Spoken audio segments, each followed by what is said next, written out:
Karena saya percaya orang yang sadar bahwa dosanya sangat banyak dan dosanya yang banyak itu diampuni, orang ini juga akan sangat bersemangat melayani Tuhan. Karena siapa yang menyadari bahwa dosanya sangat banyak diampuni, dia akan tambah semangat untuk melakukan yang terbaik bagi Tuhan. Karena dia tahu hidup yang tidak layak telah dilayakkan, hidup yang tidak pantas telah dipantaskan. Maka dia akan all out, dia akan habis-habisan bagi Kristus.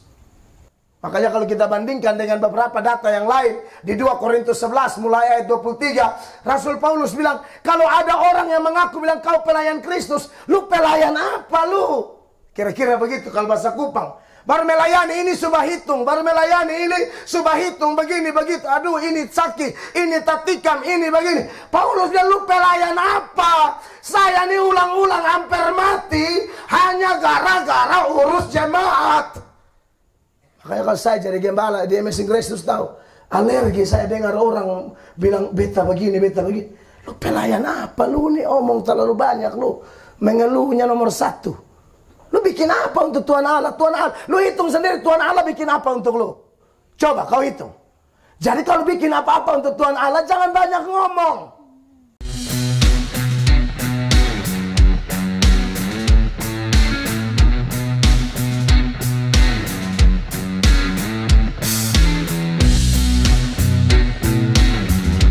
Saya sangat berterima kasih kepada Tuhan untuk kesempatan menyampaikan firman Tuhan sekarang di sini. Karena ini bagi saya salah satu jadwal terpenting dalam pengalaman saya berkhotbah. Ini salah satu jadwal yang menurut saya sangat penting, sangat spesial, dan saya agak dakdikduk untuk jadwal ini. Saya tidak terlalu dakdikduk kalau khotbah di tempat lain, tapi di sini dakdikduk. Kenapa? Karena yang pertama, saya mengiyakan jadwal ini di tanggal yang lain. Tanggal berapa itu Bapak? Tanggal 14. Ternyata itu bukan tanggal 14. 16. Lalu geser ke 14, tapi tidak jadi juga. Karena ada 1-2 tugas yang harus saya lakukan. Dan akhirnya kita sepakat hari ini. Dan hari ini di gereja Tuhan yang kami sama-sama bertumbuh, gereja Amazing Grace, bengkelnya orang berdosa, kami punya ibadah raya tengah minggu. Ini bukan ibadah biasa, ini ibadah raya tengah minggu yang kami kemas secara oikumene dalam bentuk kebaktian kebangunan rohani. Tetapi karena untuk Pak Lilik baru pertama kali ibadah Rabu dipindahkan ke rumah jemaat. Biasa itu di luar ibadah Rabu, karena Rabu selalu live dan banyak juga jemaat yang ikut secara online. Tapi puji Tuhan ini direkam juga, jadi nanti akan diposting. Lalu saya ini agak ngeri-ngeri sedap karena tadi malam saya khotbah Natal GSJ El Shaddai Makassar.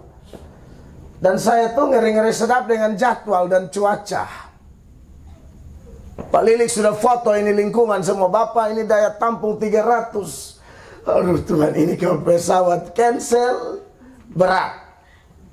Ya.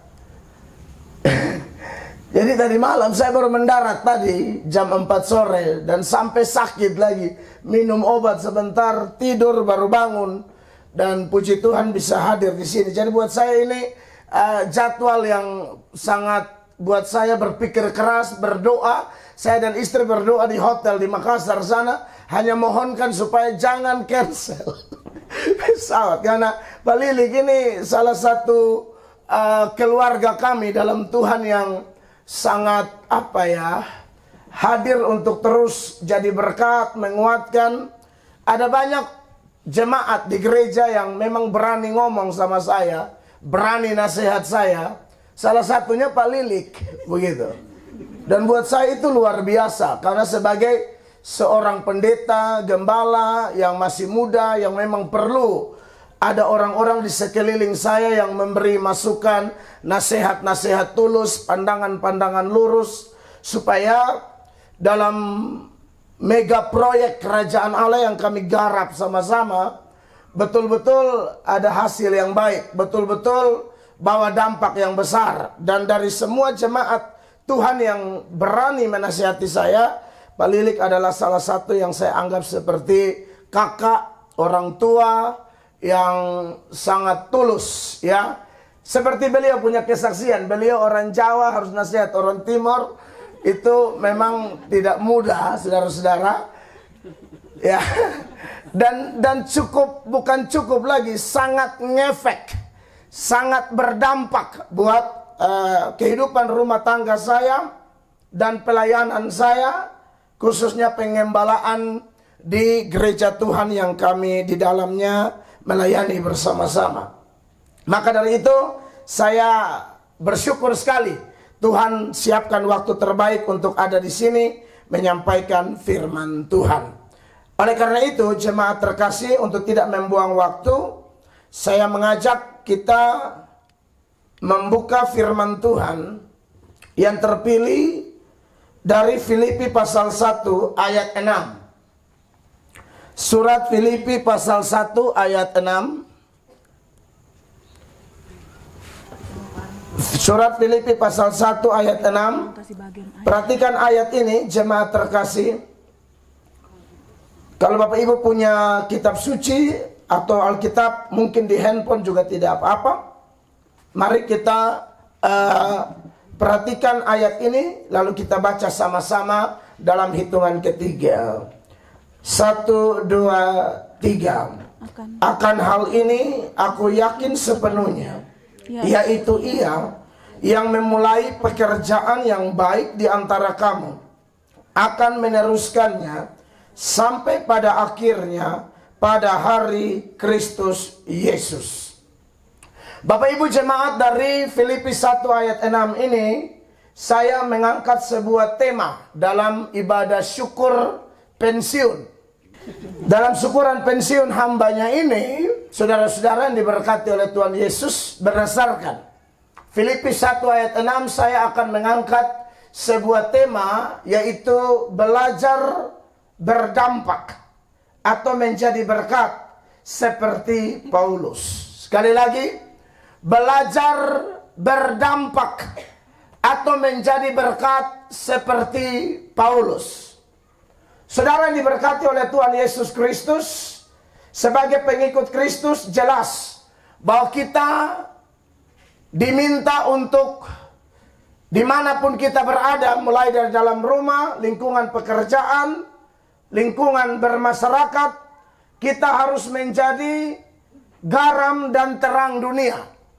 Sifat dari garam dan terang itu adalah mempengaruhi, bukan dipengaruhi. Itu garam dan terang. Garam ada di mana beri pengaruh, terang ada di mana beri pengaruh. Jadi Kristen harus seperti itu, kekasih Tuhan. Ya, pengaruh yang dimaksud adalah pengaruh yang memberkati, pengaruh yang kudus, pengaruh yang menghasilkan, pengaruh yang mencetak atau menghasilkan sesuatu yang memuliakan nama Tuhan, yang berdampak baik secara horizontal maupun secara vertikal. Itu jadi garam dan terang, saudara-saudara. Dan untuk bicara di bawah tema berdampak menjadi berkat, tentu ada banyak tokoh Alkitab yang kita bisa pakai biografinya. Kita bisa pakai jalan hidupnya, cerita hidupnya untuk membahas tema kita. Tapi karena Filipi yang kita baca ini adalah tulisan atau buah tangan dari Rasul Paulus, maka temanya adalah belajar berdampak atau menjadi berkat dari Paulus. Ada banyak hal yang saya suka dari Paulus. Salah satunya adalah Paulus ini dia tidak terlalu pintar ngomong. Ngomong tidak terlalu jago. Dia punya bukan pengkhotbah KKR kayak Petrus atau Filipus di Kisah Para Rasul. Bukan. Dia bukan pengkhotbah kayak begitu. Dia kalau penulis, iya. Dia punya karunia-karunia mujizat, iya. Pengetahuan luar biasa, iya. Tapi ada satu data yang dia tulis kepada jemaat di kota lain, yaitu di kota Korintus. Dalam 2 Korintus 11 ayat 6, Rasul Paulus bilang begini, jikalau aku kurang paham dalam hal berkata-kata, tidaklah demikian dalam hal pengetahuan dan seterusnya. Dari ayat ini ada indikasi bahwa Rasul Paulus ini ngomongnya tidak jago. Atau mungkin orangnya tidak tipe banyak omong. Kalaupun omong-omong yang penting-penting saja, omong yang betul-betul berdampak, omong yang betul-betul menjadi berkat, tapi yang fasilida banget tidak. Seperti kebanyakan pengkhotbah yang fasilida ngomong lancar, susah pegang mic, lepas mikrofon, tetap omong terus. Paulus kurang paham katanya. Kalau omong-omong kurang paham. Tapi kalau aksi, tindakan nyata, keren. Ini luar biasa. Ya. Jadi, mungkin mirip-mirip Pak Lilik ya. Begitu. Dia ngomong kurang, tapi saat kali ngomong tuh kena begitu. Sampai Anda lihat seorang Mel Atok bisa ngomong bahwa beliau tuh pernah nasihat saya. Dan itu ada di pikiran dan hati saya. Jarang ngomong di gereja, lebih pendiam. Tahu sendiri toh, orang Jawa di antara orang-orang Timur, Rotet, Sabu, iya kan, Amnatun, Kuan Heum, ini semua ada di gereja Tuhan. Timor Leste, Sumba, Hai Kena sudah engko, ya kan? Orang Sumba bilang. Jadi memang beliau tidak terlalu, tapi satu kali ngomong tuh nge-touch gitu. Nyentuh. Dan pada orang yang terlalu banyak ngomong tuh kadang-kadang kita lihat kalau dia muncul kata bilang keton jalan kan saudara bisa rasa ya, dibanding orang yang tidak banyak ngomong tapi kita tunggu dia mau ngomong apa, saya pikirkan keton kor lu mau ngomong maksudnya iya kan, dikit tapi aduh kena betul-betul. Ini baru enak. Ya kan? Ya artinya tidak terlalu diam juga kan. Ada yang memang tidak ngomong. Diam, tahu-tahu. Haleluya. Nah, kekasih Allah. Jadi saya lihat ini orang luar biasa. Ya, Pak Lilik. Dan tadi kesaksian. Yang artis dari Amarasi tadi mana? Mama ya. Mama Salom. Iya. Pas datang sampai di kesaksian artis kecil dari Amarasi Selatan. Nah, dari cerita tadi kita baru tahu ternyata lihat Pak Lilik pun kehadiran. Dengan Depu Astra Grand. Astra Foundation. Astra. Saudara lihat, itu kesaksian. Sampai teman-teman dari Takari atau yang lain lagi yang belum dikasih kesempatan bicara. Kalau kita semua dikasih kesempatan bicara, khususnya orang-orang yang sudah merasakan hasil karya, hasil kerja, dampak yang dibawa oleh Pak Lilik dan tim ya di NTT ini. Kalau kita semua dikasih kesempatan satu-satu ngomong cerita-cerita, mungkin kita bisa pulang jam 12 malam atau setengah 2 pagi. Karena pasti banyak pengalaman. Sampai ibu kapal sekolah tadi bilang, weh kalau saya mau omong nanti terlalu panjang. Benar itu. Nah memang kita berharap dapat orang-orang kayak begini di sekitar kita. Ya, di gereja, di lingkungan kita, di keluarga kita.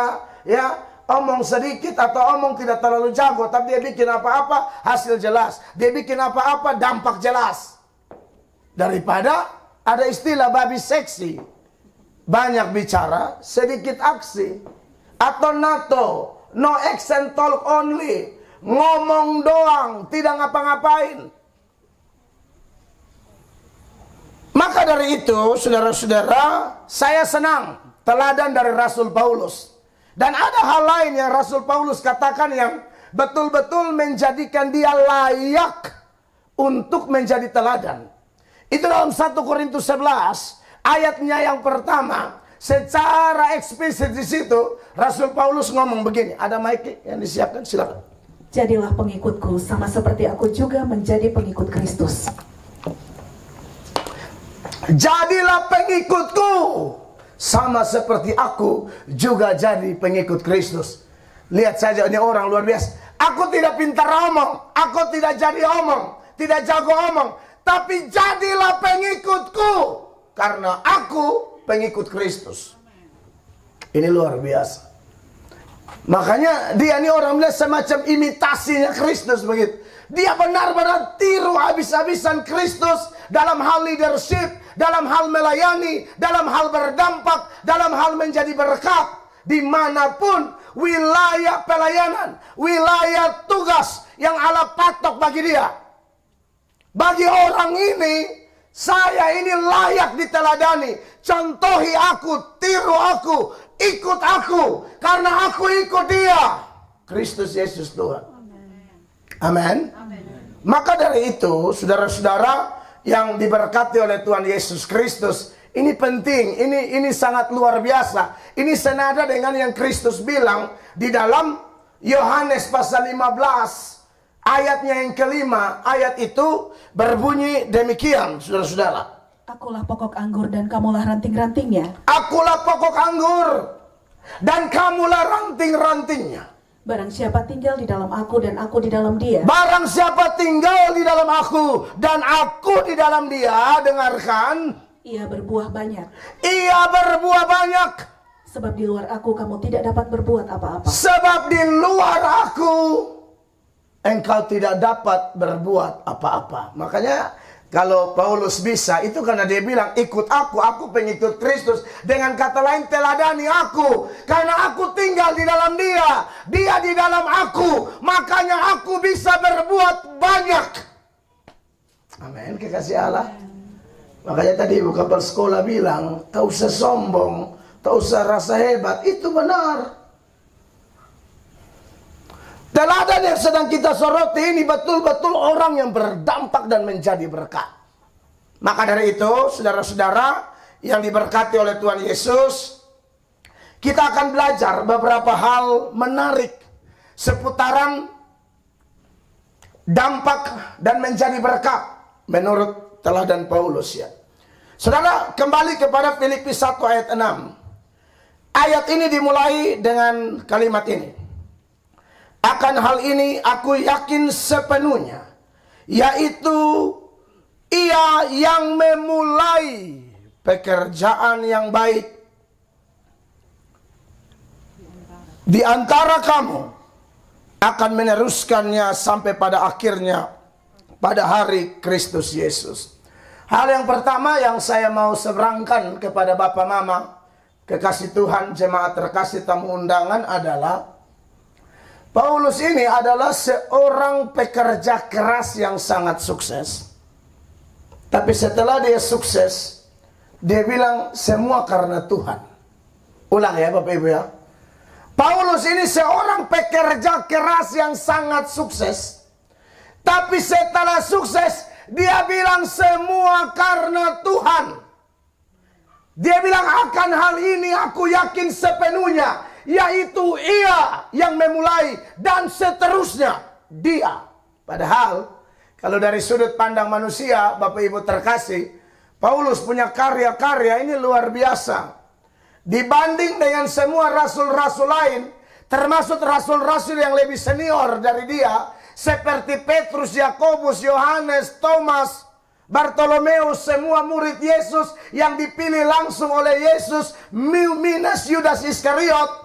Dibanding mereka semua, Paulus bekerja lebih keras, bekerja lebih banyak, Paulus lebih berdampak. Bagaimana tidak Bapak Ibu? Hampir 50% perjanjian baru itu adalah tulisannya. 13 surat sudah pasti, Ibrani diperdebatkan. Kalau Ibrani juga dia, 14 surat tulisan Rasul Paulus. Hampir 50% perjanjian baru Paulus yang tulis. Belum lagi perintisan gereja di mana-mana. Gereja di Korintus, gereja di Galatia, gereja di Filipi, gereja di Tesalonika.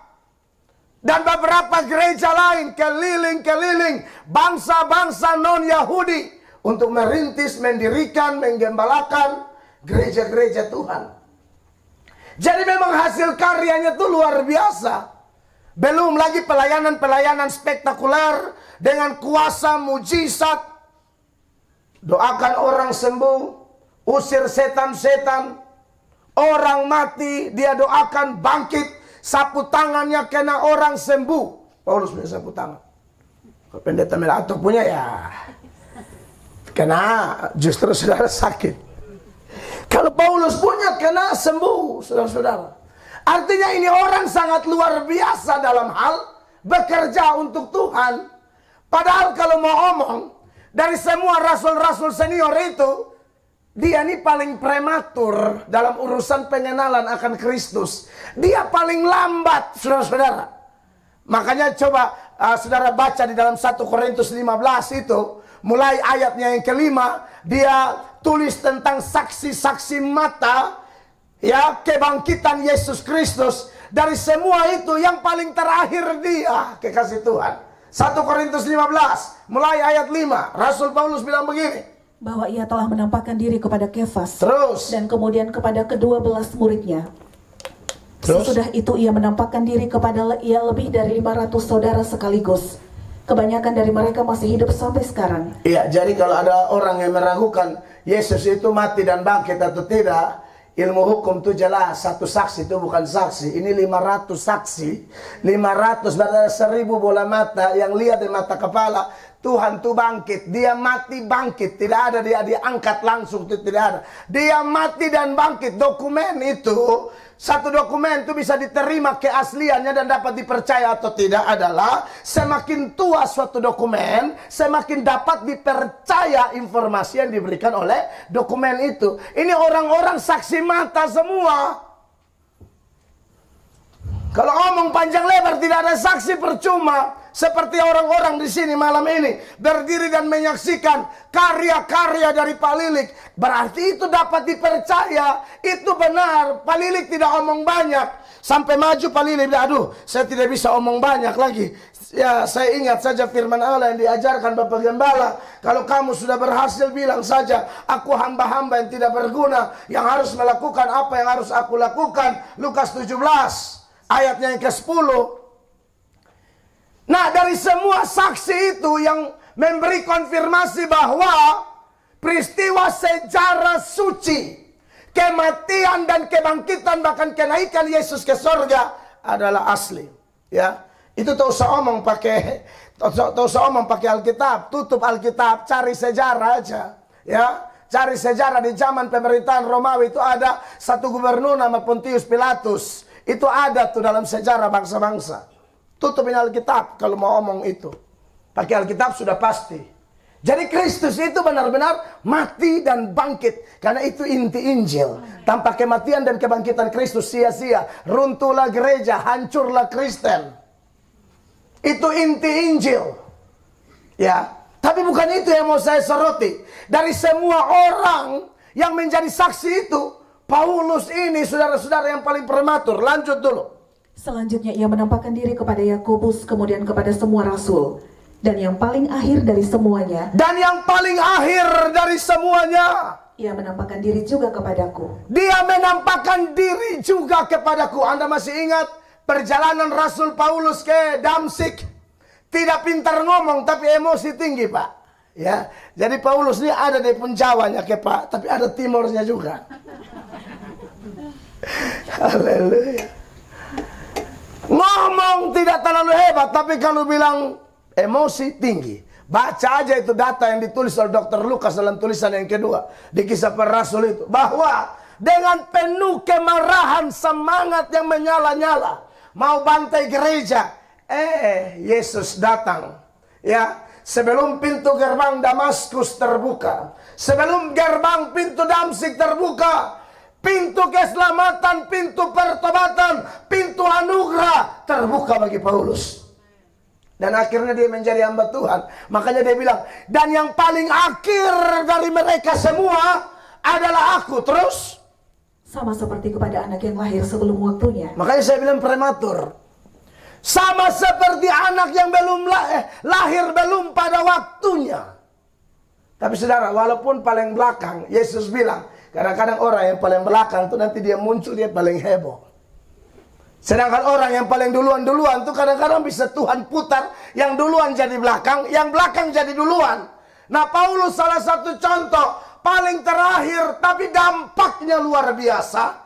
Lalu Paulus bilang begini, terus. Karena aku adalah yang paling hina dari semua rasul. Iya, kenapa dia bilang dia paling hina? Ini jawabannya. Bahkan tidak layak disebut rasul sebab aku telah menganiaya jemaat. Iya, aku penjahat besar, aku benci Kristus, aku benci gereja, aku benci firman Allah. Heran orang seperti aku yang penuh dengan kebencian, yang penuh dengan semangat-semangat jahat menghancurkan gereja, justru dipilih. Itulah anugerah. Amin. Anugerah itu definisinya adalah yang tidak pantas dipantaskan, yang tidak layak dilayakkan. Itu anugerah. Ya, seperti beberapa di antara kita sini mungkin ya punya latar belakang kisah masing-masing. Apalagi kayak saya ini, aduh, saya latar belakang tidak pantas jadi pendeta sebenarnya. Ya, pencuri, penjahat, perampok, tukang pajak orang, tukang tikam orang. Aduh, kacau sekali hidup saya, kok bisa jadi pendeta begitu?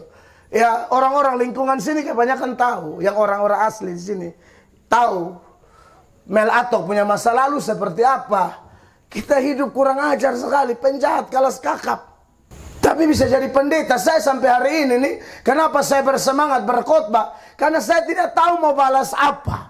Selain melayani sungguh-sungguhlah sebagai bentuk syukur. Melayani sungguh-sungguhlah sebab engkau tidak bisa balas kasih karunia Allah yang begitu luar biasa. Mau pilih penjahat, mau pilih anak nakal, mau pilih sampah masyarakat, jadi berkat. Makanya Paulus itu setelah jumpa Yesus semangatnya juga luar biasa. Karena saya percaya orang yang sadar bahwa dosanya sangat banyak dan dosanya yang banyak itu diampuni, orang ini juga akan sangat bersemangat melayani Tuhan. Karena siapa yang menyadari bahwa dosanya sangat banyak diampuni, dia akan tambah semangat untuk melakukan yang terbaik bagi Tuhan. Karena dia tahu hidup yang tidak layak telah dilayakkan, hidup yang tidak pantas telah dipantaskan. Maka dia akan all out, dia akan habis-habisan bagi Kristus. Iya. Banyak contoh di Alkitab selain Paulus, lihat aja Maria Magdalena. Bagaimana dia tidak semangat melayani Tuhan? Dibebaskan dari 7 roh jahat. Orang dikuasai roh jahat itu bisa gila, bisa lari telanjang, bisa berteriak-berteriak, bisa jadi orang yang bikin kacau keadaan di mana-mana. Tapi Tuhan selamatkan Maria Magdalena. Makanya Maria Magdalena setia dengan Tuhan dan dia perempuan pertama yang melihat kebangkitan Kristus. Bapak Ibu terkasih, makanya kalau ada orang yang melayani Tuhan setengah-setengah, mungkin dia rasa dia pun dosa terlalu sedikit. Kalau kayak kami ini dosa terlalu banyak toh, dan diampuni. Jadi tidak tahu mau balas apa. Kalau orang yang kurang semangat itu biasa mungkin dia pun dosa dua, bukan kemel atau kok banyak. Beberapa bapak di sini melihat saya kelihatannya omong begitu. Dari cara pandangnya, bet sedikit bu, oke. Nanti baru kita lihat. Benar, kalau ada orang yang dosa sedikit, pasti itu orang munafik, omong kosong. Mana ada orang dosa sedikit? Semua manusia kotor kok. Maka dari itu, jemaat yang diberkati oleh Tuhan Yesus, Paulus bilang, aku tidak layak disebut rasul karena aku aniaya jemaat. Tapi yang lebih dahsyat di ayat 10 dari 1 Korintus 15 sebagai data pembanding itu, dia bilang begini. Tetapi karena kasih karunia Allah, aku adalah sebagaimana aku ada sekarang. Terus? Dan kasih karunia yang dianugerahkannya kepadaku tidak sia-sia. Iya. Sebaliknya aku telah bekerja lebih keras daripada mereka semua. Sebaliknya aku telah bekerja lebih keras dari mereka semua. Jadi omongan saya tadi itu ada dasar. Dia lebih keras dari Petrus, lebih keras dari rasul-rasul yang lain kalau urusan kerja. Kalau urusan pencapaian, dia lebih mengalami pencapaian pelayanan yang dahsyat. Dia bilang aku lebih dari mereka semua. Tapi dia bilang apa? Tetapi bukannya aku, melainkan kasih karunia Allah yang menyertai aku. Tetapi bukannya aku, haleluya, melainkan kasih karunia Allah yang menyertai aku. Ini makanya tadi ibu kepala sekolah bilang itu. Kalau sudah berhasil, jangan bilang saya hebat. Apakah Paulus hebat? Ya. Apakah Paulus seorang yang sangat rajin? Aduh, ini super rajin. Dia rela tidak tidur, ya. Dia rela menderita habis-habisan hanya untuk urus jemaat. Makanya kalau kita bandingkan dengan beberapa data yang lain, di 2 Korintus 11 mulai ayat 23, Rasul Paulus bilang, kalau ada orang yang mengaku bilang kau pelayan Kristus, lu pelayan apa lu? Kira-kira begitu kalau bahasa Kupang. Baru melayani ini subah hitung, baru melayani ini subah hitung, begini begitu. Aduh, ini sakit, ini tatikam, ini begini. Paulus bilang, lu pelayan apa? Saya ini ulang-ulang hampir mati hanya gara-gara urus jemaat. Makanya kalau saya jadi gembala di Amazing Grace terus tahu, alergi saya dengar orang bilang beta begini, beta begini. Lu pelayan apa lu nih, omong terlalu banyak lu, mengeluhnya nomor 1. Lu bikin apa untuk Tuhan Allah? Tuhan Allah, lu hitung sendiri Tuhan Allah bikin apa untuk lu? Coba kau hitung. Jadi kalau bikin apa-apa untuk Tuhan Allah, jangan banyak ngomong. Bikin sedikit selalu pun hitung lah, benar supaya capek. Coba baca dulu ini ayat. Apakah mereka pelayan Kristus? Apakah mereka pelayan Kristus? Aku berkata seperti orang gila. Aku berkata seperti orang gila, kata Paulus. Aku lebih lagi. Aku lebih lagi.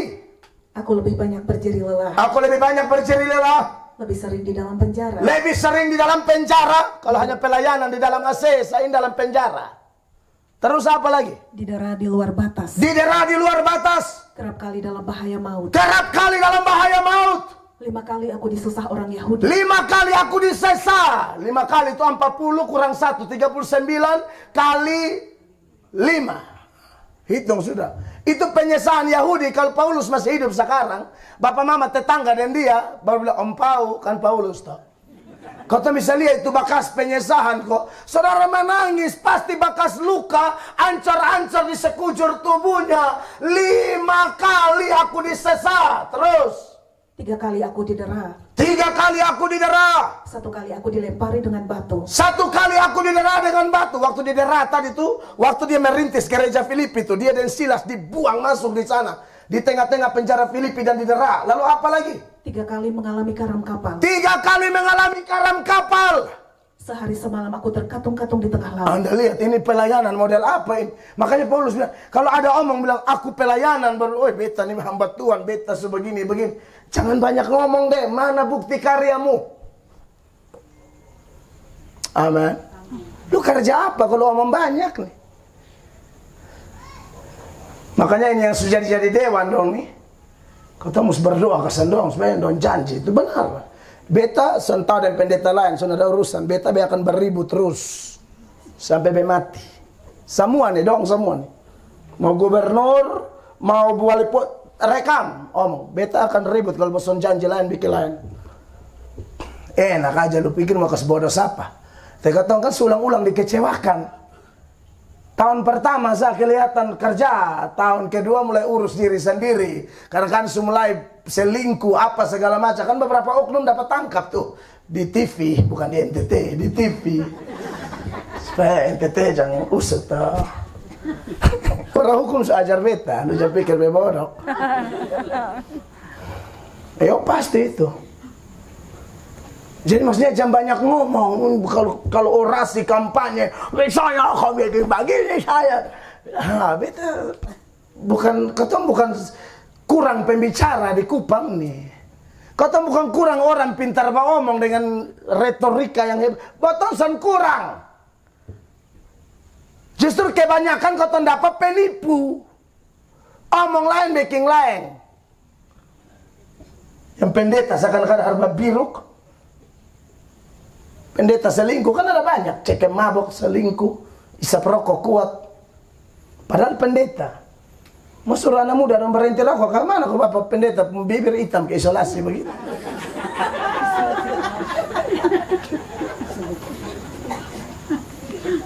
Tapi kalau dengar behot begini dia bilang Mel Atom tafsiran tuh kurang jauh. Sadar.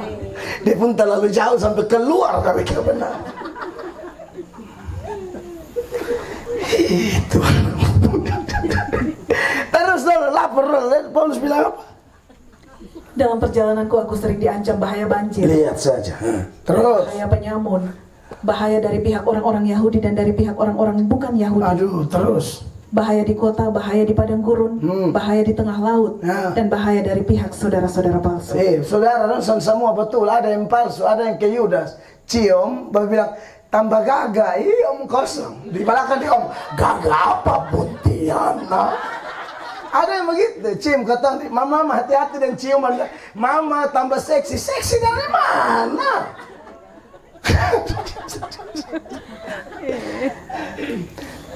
Jadi enak kalau orang tuh apa adanya, jangan munafik ya. Jangan cium aja baru di belakang omong. Munafik tuh. Itu Yudas. Nah ini yang Paulus ketemu nih. Saudara pun ada tapi saudara palsu. Ketemu orang ini jerawat susah ada. Padahal jerawat ada banyak. Ini maksudnya apa? Jadi kekasih Tuhan jangan terlalu percaya omongan orang ya. Beta tuh paling senang deh orang-orang yang kayak Palilik begini nih. Palilik itu pernah datang ngomong bilang begini. Aduh. Serius sebab tuh bisa ngomong dari saya. Ini jarang nih ada jemaat ngomong. Palilik itu takut saya tuh mati muda. Itu apa coba maksudnya? Semoga papa matinya lama. Kan orang Jawa jadi beta tuh coba cerna. Tuh ini kalau kupang dengar begitu tuh tersinggung. Kenapa jadi omong mati sedu? Palilik punya doa supaya saya nih orang ke saya nih panjang umur gitu. Tapi beliau pembahasa bilang jangan cepat mati. Ya janganlah. Bagus apa mati cepat Pak sembarang. Padahal dia maksud bukan kayak kata otak timur, bukan ini otak lain. Jogja gitu loh. Tapi setelah saya renung-renungkan, kasihan ternyata saking rindunya pengembalaan, pengajaran atau cara menuntun seperti ini, beliau bilang kalau bisa lebih lama lagi. Iya toh, jam baru 45 so mati sebelah kanan, ya kan?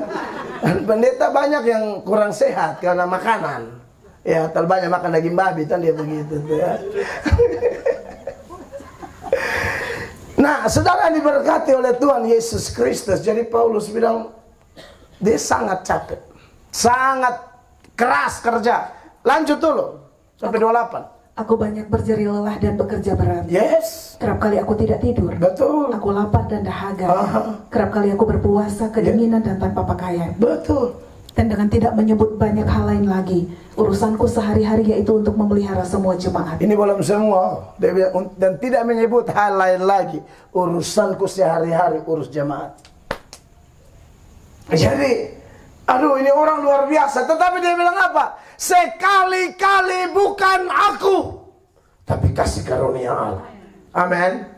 Jadi bagus Pak Lilik pegang prinsip tadi. Khotbah ini menjadi sumber yang sangat murni untuk memberi konfirmasi bahkan mengcover kesaksian dari Pak Lilik tadi. Bahwa kalau sudah bikin apa-apa bilang Tuhan, Tuhan, Tuhan. Itu yang kami dididik oleh Tuhan di gereja Tuhan yang kami layani sama-sama. Semua kami nih yang melayani di Amazing Grace, tidak ada satu pun yang menonjolkan diri, mulai dari gembala sidang sampai semua. Tidak ada yang pukul gong di luar sana. Keuntungan ini ya. Beta kalau dengar bagi bendara langsung naik.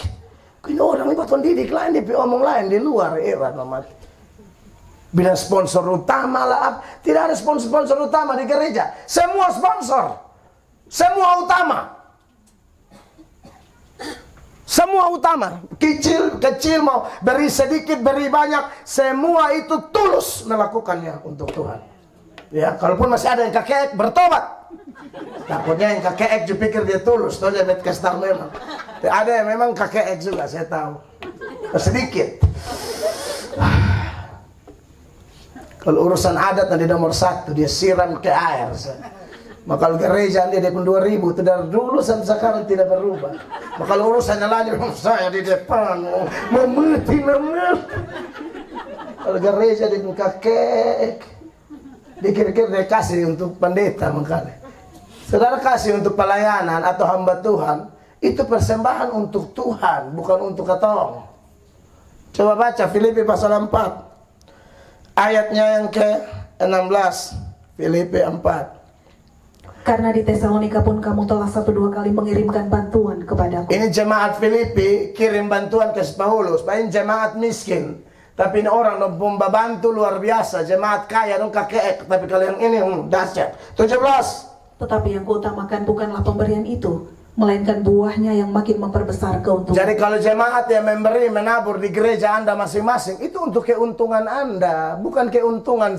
Jadi efek dari pemberian itu yang pertama penerima, yang kedua pemberi. Paulus bilang bukan untuk masalah saya dapat apa dari kau, tapi itu memperbesar keuntunganmu. Kalau di terjemahan bahasa Inggris dia bilang rekeningmu, your account, ada rekening. Bukan pulang dari sini lu cek di ATM kosong. Ini di sorga sana. Heaven. Jangan lupa begini pulang dia tuh sudah ente. Aku emang tetap nol. Ini yang di sorga. Kan ada ayat toh, beri air minum secangkir saja kepada hamba Tuhan walaupun dia anak kecil, ya, tapi karena dia adalah murid Tuhan, kau tidak kehilangan upah. Nah, jadi ada yang namanya menabung harta di sorga. Itu ada. Amin. Jadi kalau Bapak Ibu yang bawa kain dan tadi itu dari Takari, Amarasi, kasih di Palilik, tapi sebenarnya kalau kasihnya tulus itu memperbesar keuntungan Anda di sorga. Sebaliknya Pak Lilik sudah buat banyak bagi orang di Takari, Amarasi dan sekitarnya. Bapak itu memperbesar keuntungan Bapak di sorga. Asal lakukannya, Kolose 3:23 menjadi rumus. Lakukan segala sesuatu seperti untuk Tuhan dan bukan untuk manusia. Itu dicatat di sorga. Supaya jangan jadi orang kakeek. Ada orang penyumbang besar, son pernah mengomel, main son tahu kasih dong, idoi dong bikin apa? Idoi dong bikin tokilo dia main, kakeek satu lu cek bikin apa? Di gereja tertentu perpuluhan di bawah 5M dilarang komentar. Ya kali kami tidak ada begitu ya. Hanya beta dengar itu, iya, lu perpuluhan 500.000 selalu komentar apa, tutup mulu lu. Begitu. Kecuali dikasih di persembahan di gereja, yang di gereja persembahan mah barang sana ada, persembahan mah gedung sana ada, sound system sana bagus, itu layak diprotes.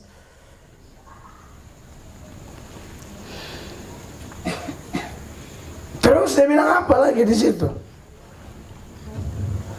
Keuntunganmu habis 18. Filipi 4. Kini aku telah menerima semua yang perlu daripadamu, kata Paulus kepada jemaat di Filipi. Malahan lebih daripada itu, aku berkelimpahan.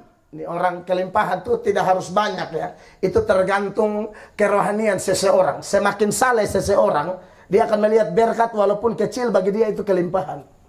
Tapi semakin rakus seseorang, dia lihat kelimpahan itu mus banyak.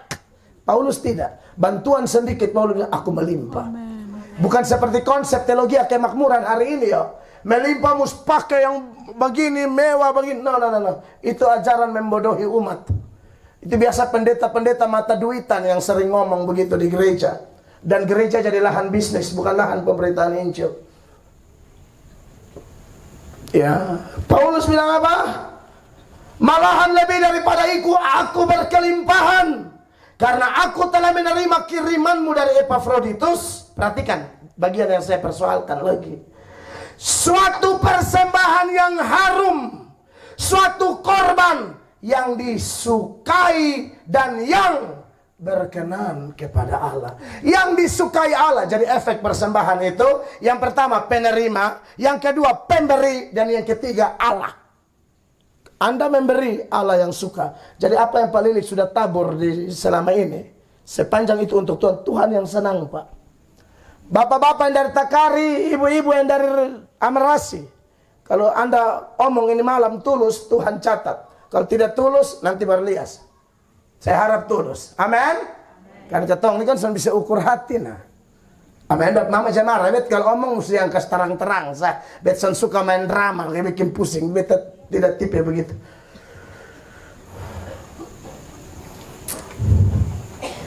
Jadi, Bapak Ibu jemaat, Ini orang luar biasa. Kerja keras dan sukses. Tetapi setelah sukses juga semua untuk Tuhan.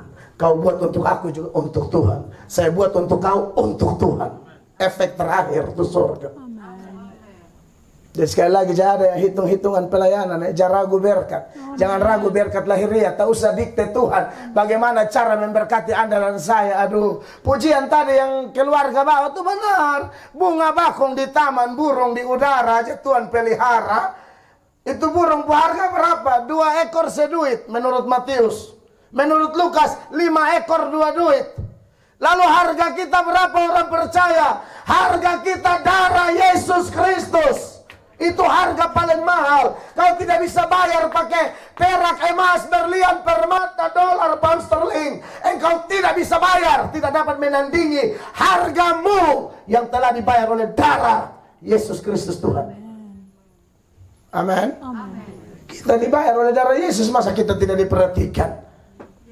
Makanya dulu istri saya mau nikah dengan saya karena beliau PNS. Lalu saya pendeta. Nah kebeta yang pang gitu kan full time. Kita dua betul-betul hidup untuk Tuhan Allah sudah. Dan depo istri sedang pengaruhi tinggalkan PNS-mu. Saya salah satu yang mempengaruhi dia. Depo istri nah. Saya dipengaruhi benar itu tidak cocok. Itu mau depo istri. Ini jemaat yang PNS kan terus ini khusus Mama Gembala. Sekarang beta lihat besan bisa beta khotbah di sini semua orang hormat bini baru di kantor orang naik mulu sendia ke atas. Aduh beta bisa gila, beta bisa terakhir beta bukan jadi pendeta, beta pembalap harto beta tabrak kantor ke ancur semua. Sudah semangat di beta otak. Oh ya.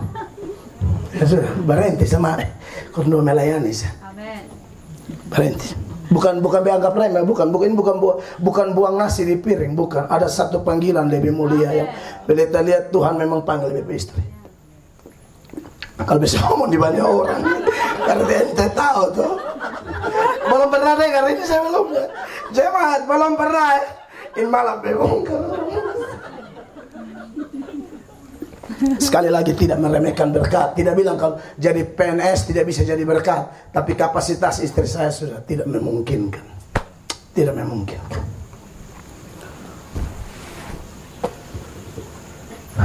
Jadi kekasih Tuhan ini perlu ditanamkan Bapak Lilik dan semua yang hadir ya. Yang kedua, hanya 3 hal masuk. Jam berapa? Nambet beator. San mungkin sampai jam 11 tuh san mungkin. Ke setengah 11 mungkin. Haleluya. Aduh tadi malam di Makassar sampai marah-marah nah. Apalagi pare-hari tanam di timur nih. Berbicara keras ke mana? Nah itu ntar omong tadi istri apa? PNS yang mau nikah dan beta orang anggap remeh sama beta semua. Kebanyakan di sekeliling beliau. Nikah di pendeta GSJA miskin itu. Pendeta tanpa gaji. Kalau pendeta minta maaf kayak organisasi tertentu kayak Gemit tentu ada gaji jelas pakai golongan lagi. Nah beta ini golongan apa? Golongan orang susah, golongan miskin. Tapi makanya beta bilang, tapi beta dalam keadaan miskin malarat motor pun tidak ada. Bisa-bisanya itu kalau bukan Tuhan yang gerakan ini hati. Coba saya bisa ngomong dari istri bilang begini, kamu nikah dengan saya, kamu bahagia. Kamu tanda saya. Kalau lihat tidak ada apa-apa toh? Kosong toh?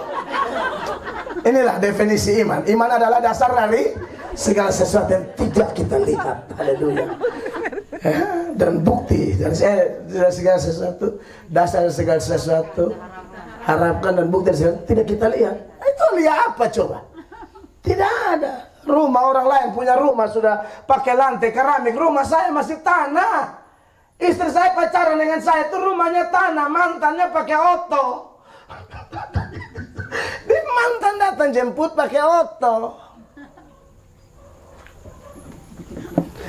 Pacaran deh ini nih, naik lampu 7. Serius, yang konjaknya orang Bajawa. Ada yang turun di bundaran, sampai hafal loh.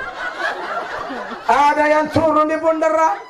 Di bundaran, Peun. Ada yang turun di bundaran. Sampai hafal.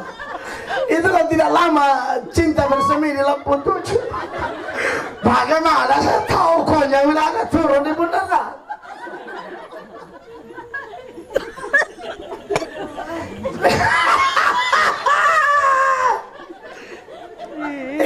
Beda tuh kan.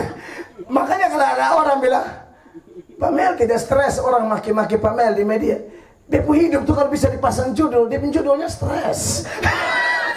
Dari lahir sampai sekarang. Jadi ngapain lagi stres? Stres mah memang gelombang hidupku. Tapi stres itu bisa jadi bahan lelucon buat saya. Stres itu bisa jadi bahan mainan buat saya. Orang lain kan kalau stres baper kan. Aduh beta stres nih. Beta kadang-kadang jadi bahan olok-olokan itu stres. Walaupun sasarannya saya.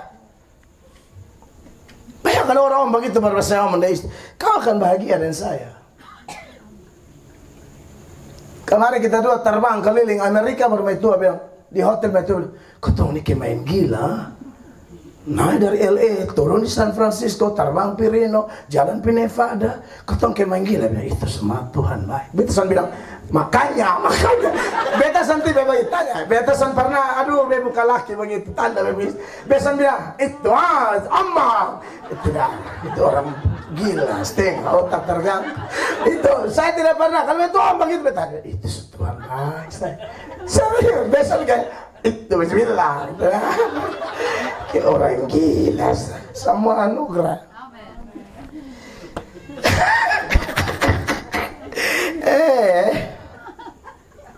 Cuma kedua, dua ini berdua. Siapa yang tiga? Dua. Ini yang kedua kan, yang pertama kerja keras, sukses, tapi dia bilang semua karena Tuhan. Itu. Hanya di kalimat panjang. Yang kedua adalah menderita, susah, tapi dia bilang semua baik. Itu hebat loh. Makanya di Filipi 1 ayat 6 itu kekasih-kekasih Tuhan, dia bilang akan hal ini aku yakin sepenuhnya bahwa ia yang memulai pekerjaan baik. Pekerjaan baik yang dimaksud adalah pemberitaan Injil. Tapi dalam proses pemberitaan Injil itu makna lain di balik kalimat pekerjaan baik. Dia mau bilang semua yang terjadi dalam pelayananku demi kepentingan Injil semuanya baik. Termaksud saat dia merintis gereja Filipi, dia dipenjara di Filipi. Bahkan sementara dia tulis surat Filipi, dia lagi dipenjara di Roma. Tapi Anda lihat di ayat 12 dia bilang apa dari Filipi 1. Orang lihat ini anak Tuhan yang baik, teladan yang baik.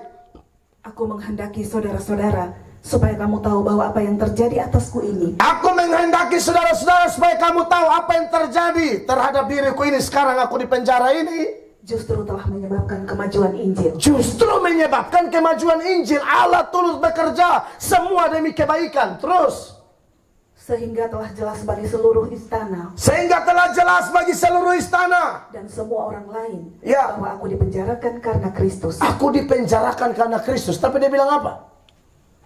Sehingga dan kebanyakan saudara dalam Tuhan telah beroleh kepercayaan karena pemenjaraanku. Sampai di situ. Dia dipenjara tapi banyak orang diselamatkan.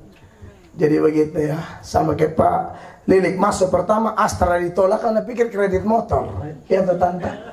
Tapi setelah itu 5 SD memang akreditasi AMA. Anda lihat dimulai dari penolakan. Memang kalau Pak ini melihat kayak pemimpin dealer. Tapi itulah manusia suka melihat apa yang di luar. Di luar. Serius loh. Sampai beberapa bos dealer mirip Pak ini. Jadi cuma yang dikasih Tuhan. Percayalah Roma 8 ayat 28. Amin. Kita tahu sekarang Allah turut bekerja dalam segala sesuatu untuk mendatangkan kebaikan bagi orang yang mengasihi Dia, yaitu orang-orang yang terpanggil sesuai dengan rencana. Bukan cuma Pak Lilik, bukan cuma Paulus, bukan cuma saya. Semua Bapak Ibu yang buka hati malam ini, Anda tidak akan pulang dengan kecewa. Firman ini berkuasa atasmu. Amin. Dan yang terakhir, yang ketiga adalah Paulus mengatakan dia yang memulai, dia akan meneruskan sampai hari Kristus, sampai akhir. Artinya Paulus yakin kalau bekerja dengan Tuhan, Allah tidak pernah kerja setengah-setengah. Saudara yang mengandalkan Tuhan, kerja apa saja, sampai pensiun Pak, Tuhan bela Pak. Bahkan jangan sampai pensiun Pak, sampai akhir hidup Bapak pensiun, tapi Bapak jangan pikir Tuhan berhenti bekerja buat Amanda dan adik-adiknya. Tidak akan Pak. Buat kalian anak-anak, ingat andalkan Tuhan, ya. Andalkan Tuhan tuh jangan setengah-setengah, jangan tanggung-tanggung. Karena Allah yang engkau andalkan pun tidak setengah-setengah. Dia tidak tanggung-tanggung. Kalau dia sudah mulai, dia akan teruskan sampai seluruh rencananya tergenapi sempurna dalam hidupmu dan hidupku. Saya selesai, kiranya memberkati kita. Beri tepuk tangan yang meriah bagi Tuhan Yesus Kristus. Haleluya.